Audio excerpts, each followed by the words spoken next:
Makassar. Perayaan Cap Gomeh Kota Makassar kembali dimeriahkan dengan kegiatan Pesta Rakyat, Japa Jokka, di sepanjang Jalan Sulawesi, Sabtu, tanggal 8 Februari tahun 2020 mulai pukul 15 WITA sampai dengan pukul 24 WITA. Acara yang diadakan oleh Panitia Japa Jokka yang didukung pemerintah Kota Makassar Kecamatan Wajo bekerja sama dengan Dinas Kebudayaan Kota Makassar, dikemas lebih menarik dari tahun sebelumnya. Menghadirkan pawai karnaval bertema kolaborasi cinta Indonesia. Acara Japa Jokka Cap Gomeh Kota Makassar 2571/2020 digelar lebih cepat dari biasanya yang berlangsung sejak sore hingga malam hari. Kegiatan Japa Jokka dimulai dengan parade masyarakat menggunakan baju adat 4 etnis yang ada di Sulsel. Kemudian ada arak-arakan barongsai, parade naga langit, dan juga karnaval kostum Tiongkok.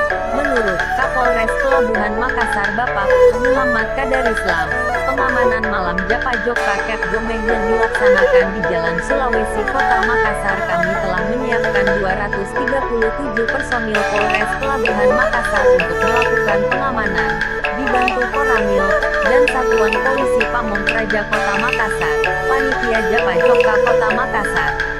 Acara kali ini kita menggelar lebih meriah dengan durasi kegiatan yang lebih lama. Tahun ini kita didukung Dinas Kebudayaan Kota Makassar, Camat Wajo, Bapak Ansar, menyampaikan dalam acara Cap Gomeh Japa Jokka. Semoga berjalan aman dan kondusif.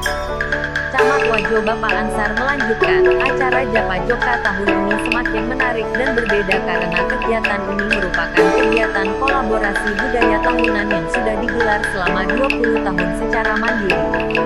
Setiap tahun kegiatan ini diramaikan juga oleh beberapa stand pedagang kaki lima dan stand sponsor dari berbagai macam makanan dan usaha. Acara yang dikunjungi masyarakat dari berbagai daerah dari luar dan dalam kota Makassar Sulsel.